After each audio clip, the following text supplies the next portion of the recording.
Capsule numéro 12, symétrie d'entité et répétition linéaire et répétition circulaire. Tout d'abord, les symétries vont nous permettre de faire une copie miroir, excusez-moi, une copie miroir de un ou plusieurs éléments sur notre esquisse.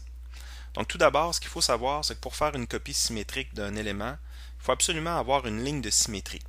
Donc cette ligne-là va représenter en fait le plan ou la ligne par rapport à laquelle la symétrie va être faite, une ligne de miroir. Donc à ce moment-là, vous pouvez utiliser une ligne standard ou une ligne de construction. Moi, je vous conseille la ligne de construction parce qu'elle va vous permettre d'avoir une géométrie qui ne rentre pas en conflit avec les vrais éléments du dessin. Donc, je termine ma ligne. Donc, on a tracé une ligne de symétrie ici qui était alignée avec l'axe de notre dessin. Excusez-moi. Ensuite, vous avez les éléments symétriques qui sont ici. Donc, pour la fonction entité symétrique, c'est la petite cloche. Donc, l'icône qui a une cloche ici. Donc, ce qu'on va faire, c'est qu'on va choisir les entités à symétriser pour commencer. Vous pouvez sélectionner les entités un après l'autre comme ça, mais ça va beaucoup plus vite si vous faites un rectangle autour. Donc ça, c'est un rectangle de sélection qui va vous permettre d'avoir ici plusieurs éléments sélectionnés à la fois. Deuxième chose ici, dans les options, vous allez devoir cliquer dans la zone symétrie par rapport. Et c'est dans cette case-là ici qu'on va pouvoir sélectionner la ligne de symétrie. Tout de suite, il va vous mettre en aperçu en jaune les éléments qui vont être symétrisés. Donc, je confirme ça avec le bouton droit ou encore avec un des crochets qui sont dans les coins droit ou gauche en haut. Et là, vous remarquez qu'il y a beaucoup de contraintes qui ont été rajoutées. En fait, à chacun des points de ma géométrie, on est venu accrocher un symbole de symétrie. Il est possible aussi de créer des éléments symétriques sans utiliser la fonction de entité symétrique. Donc ça va être possible par exemple de dessiner une ligne de chaque côté.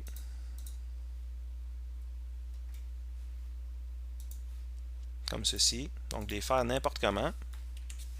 Et par la suite leur rajouter des contraintes de symétrie. Pour faire ça, vous devez sélectionner deux éléments semblables, comme par exemple si j'ai deux points d'extrémité. Et troisièmement, avec le bouton contrôle aussi, je vais venir choisir la ligne de symétrie. C'est à ce moment-là que vous allez obtenir la fonction, ou si on veut la relation de symétrie. Il me restera à le faire une deuxième fois pour les points d'extrémité. Symétrie. Là, vous voyez qu'il a rajouté exactement la même chose que ce qu'on avait dans la partie d'en bas, c'est-à-dire qu'il a mis des relations de symétrie entre les éléments. Puis ici, ce qui est intéressant, c'est que peu importe le mouvement qu'on va faire ou les mesures qu'on va donner à notre pièce, puis les déformations qu'il va y avoir, les éléments vont toujours demeurer symétriques pour respecter les contraintes de symétrie. Maintenant, deuxième partie de ma démonstration, les répétitions linéaires et circulaires. Pour la démonstration, j'ai besoin de lancer un nouveau document dans lequel je vais effacer les plans de travail. On va lancer une nouvelle esquisse. Et ici, pour les répétitions linéaires, je vais avoir besoin de dessiner une figure. Donc on peut y aller avec un rectangle comme ça, dans lequel je vais dessiner un plus petit rectangle. Quelque chose comme ça. Juste pour avoir une idée des dimensions, je vais me placer une cote ici. Donc on parle d'à peu près un demi-pouce pour mon rectangle.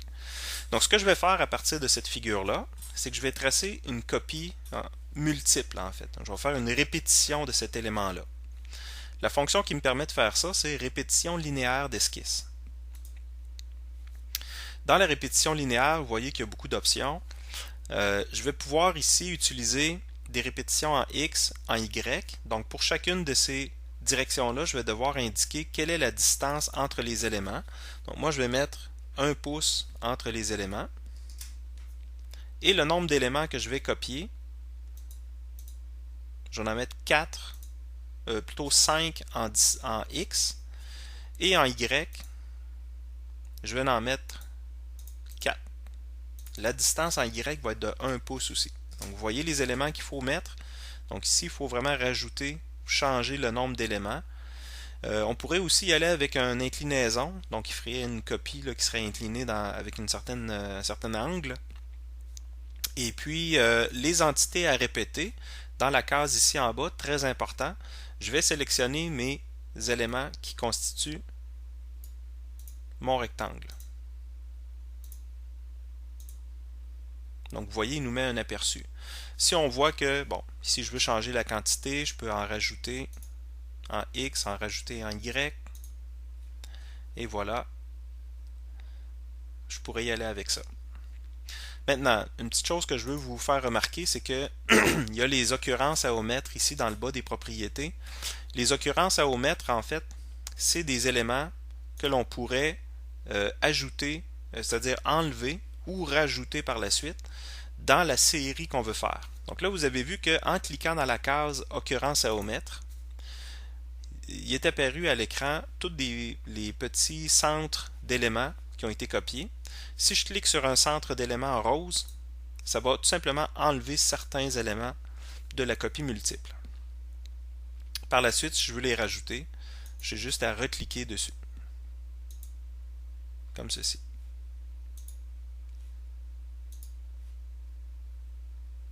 Le principe est sensiblement le même lorsque je veux faire des copies circulaires cette fois-là, ou des répétitions circulaires. Donc le bouton il est ici, en dessous de répétition linéaire d'esquisse. Donc je vais me refaire une nouvelle esquisse. Cette fois-là, pour faire la démonstration, j'ai besoin d'un cercle et d'un plus petit cercle qui va être ici sur le côté. Donc ça pourrait représenter une bride d'assemblage pour de la tuyauterie, par exemple. Donc à partir de mon cercle qui est là, je vais utiliser la fonction répétition circulaire d'esquisse. Et ici, j'avais déjà une sélection sur l'arc ou le cercle que j'avais fait tout à l'heure. Et puis, le centre de rotation, je vais cliquer le grand cercle que j'ai tracé au début. Donc, il va se trouver à prendre automatiquement le centre de ce cercle-là. Et puis, je vais pouvoir choisir ensuite le nombre de degrés sur lequel je veux que les cercles, les petits trous, par exemple, soient répartis. Donc, habituellement, c'est du 360 degrés, mais ça pourrait être autre chose aussi. L'espacement va être constant, donc ça, on laisse ça cocher. Et le nombre d'éléments, on peut aller faire des copies d'autant d'éléments qu'on a besoin. Encore une fois, je peux éliminer certaines occurrences en cliquant dans le cercle ici.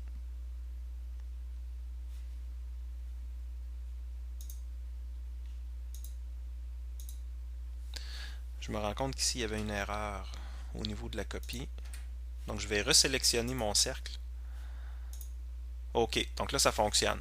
Donc, au niveau des occurrences à omettre, je vais pouvoir sélectionner mes éléments en rose pour enlever certaines copies ou les rajouter par la suite. Peut-être un dernier détail avant de terminer cette capsule.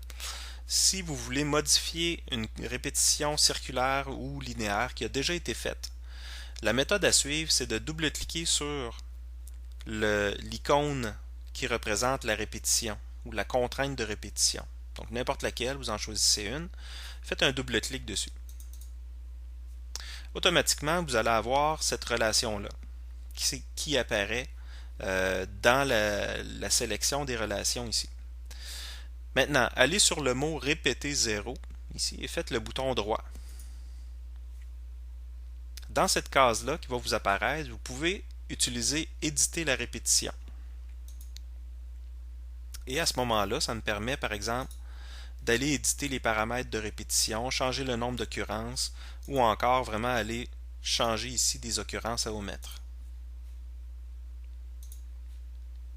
Et voilà, ça termine la capsule numéro 12.